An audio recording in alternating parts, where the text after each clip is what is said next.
بسم اللہ الرحمن الرحیم۔ ناظرین اکرام، جیسا کہ آپ جانتے ہیں کہ بہت سے لوگ اس بات کی حقیقت جاننا چاہتے ہیں کہ اللہ کے ولی کون لوگ ہیں۔ کیا قرآن و حدیث میں کہیں ان کا ذکر موجود ہے؟ کسی ولی کی اصل پہچان کیا ہے، یا ولی کا مطلب کیا ہے؟ کیا رسول اللہ صلی اللہ علیہ وآلہ وسلم کے زمانہ میں یہ لوگ موجود تھے؟ اگر تھے تو ان کا ذکر کیوں نہیں ملتا؟ اور اگر نہیں تھے تو آج کے دور میں ان ولیوں اور صوفیاء کو لوگوں نے اتنا سر پر کیوں اٹھا رکھا ہے؟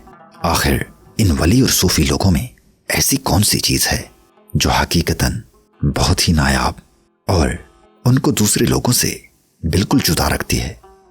اگر آپ بھی ان تمام سوالوں کے جواب جاننا چاہتے ہیں تو اس ویڈیو کو مکمل دیکھیں تاکہ کسی قدر آپ اس بات کی حقیقت تک پہنچ سکیں۔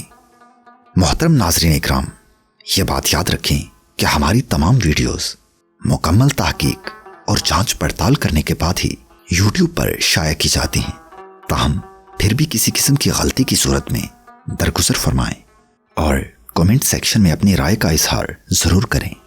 شکریہ۔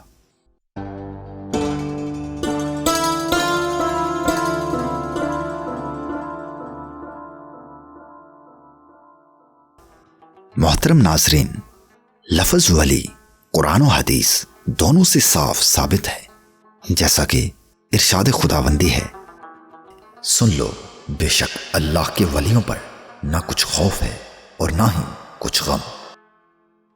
یعنی ولی کی تعریف یہ ہے کہ اس کے لیے کوئی خوف نہیں، کیونکہ خوف آئندہ آنے والے کسی ناپسندیدہ کام کے انتظار یا آئندہ کسی محبوب چیز کے ہاتھ سے نکلنے کے انتظار کا نام ہے، اور ولی اپنے وقت کا پابند ہوتا ہے۔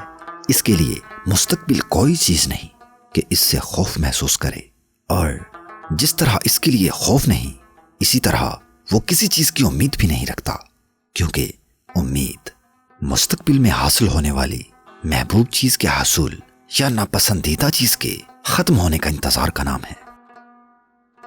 حضرت عائشہ رضی اللہ عنہا سے مروی ہے کہ رسول اکرم صلی اللہ علیہ وآلہ وسلم نے فرمایا کہ اللہ کا فرمان ہے، جس شخص نے کسی ولی کو تکلیف پہنچائی، اس نے مجھ سے جنگ کرنا جائز سمجھا، اور بندہ جس قدر میرے فرائض کے ذریعے میرا قرب حاصل کرتا ہے، کسی اور چیز کے ذریعے نہیں کرتا۔ ولی کے معنی کے بارے میں بات کی جائے تو اس کے دو معنی بنتے ہیں۔ ایک تو وہ شخص کہ جس کے کاموں کا اللہ ولی ہے، اور دوسرا معنی فاعل سے بطور مبالغہ فاعل کا وزن ہے، یعنی وہ شخص جو اللہ کی عبادت اور اطاعت کو اپنے ذمہ لیتا ہے، اس لیے اس کی عبادت میں تسلسل ہوتا ہے اور درمیان میں کوئی نافرمانی حائل نہیں ہوتی۔ حضرت بایزید بسطامی رحمۃ اللہ علیہ ایک ایسے شخص سے ملنے گئے جس کے بارے میں لوگوں میں مشہور تھا کہ وہ ولی ہے۔ جب اس کی مسجد میں پہنچے تو اس کے نکلنے کا انتظار کرنے لگے۔ اتنے میں ایک شخص باہر آیا اور اس نے مسجد میں گلا صاف کر کے تھوک دیا۔ حضرت ابو یزید رحمۃ اللہ علیہ واپس چلے گئے اور اسے سلام تک نہ کیا، اور فرمایا، یہ شخص آداب شریعت میں سے کسی ایک ادب کا بھی امین نہیں، تو یہ حق کے اسرار کا کس طرح امین ہوگا؟ ایک دفعہ حضرت ابراہیم بن ادم رحمۃ اللہ علیہ نے ایک شخص سے پوچھا کہ کیا تم اللہ کے ولی بننا پسند کرتے ہو؟ اس نے عرض کیا، جی ہاں۔ آپ نے فرمایا، دنیا اور آخرت کی کسی چیز میں رغبت نہ رکھو، اور اپنے دل کو اپنے رب کے لیے فارغ کرو اور پوری طرح اس کی طرف متوجہ ہو جاؤ، تاکہ وہ تمہاری طرف متوجہ ہو اور تمہیں اپنا دوست بنائے۔